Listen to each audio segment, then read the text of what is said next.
It's not hard to imagine Donald Trump leading us into a war just because somebody got under his very thin skin. Americans aren't just electing a president in November.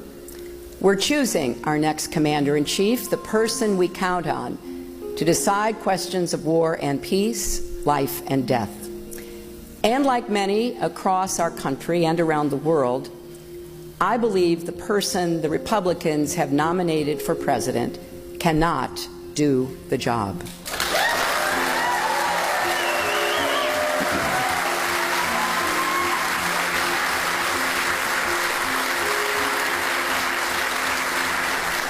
Donald Trump's ideas aren't just different, they are dangerously incoherent.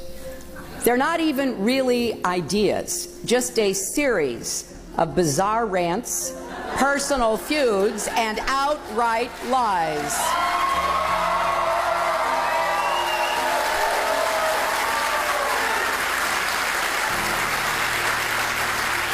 He is not just unprepared, he is temperamentally unfit to hold an office that requires knowledge, stability, and immense responsibility.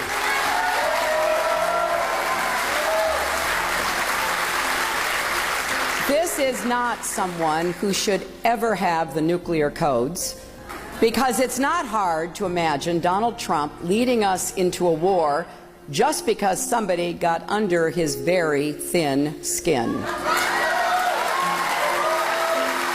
Diplomacy is often the only way to avoid a conflict that could end up exacting a much greater cost. It takes patience, persistence, and an eye on the long game, but it's worth it. Take the nuclear agreement with Iran. When President Obama took office, Iran was racing toward a nuclear bomb. Some called for military action. But that could have ignited a broader war that could have mired our troops in another Middle Eastern conflict. President Obama chose a different path, and I got to work leading the effort to impose crippling sanctions. We brought Iran to the table, we began talks, and eventually we reached an agreement that should block every path for Iran to get a nuclear weapon. Donald Trump says we shouldn't have done the deal. We should have walked away. But that would have meant no more global sanctions and Iran resuming their nuclear program and the world blaming us.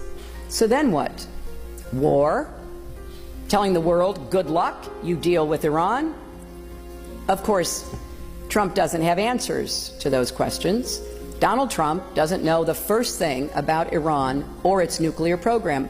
Ask him. It'll become very clear very quickly.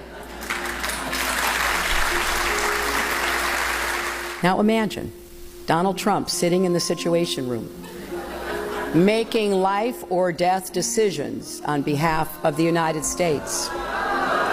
Imagine him deciding whether to send your spouses or children into battle. Imagine if he had not just his Twitter account at his disposal when he's angry, but America's entire arsenal. Do we want him making those calls? Someone thin-skinned and quick to anger who lashes out at the smallest criticism. Do we want his finger anywhere near the button? Well, I have a lot of faith that the American people will make the right decision. This is a country with a deep reservoir of common sense and national pride, and we're all counting on that.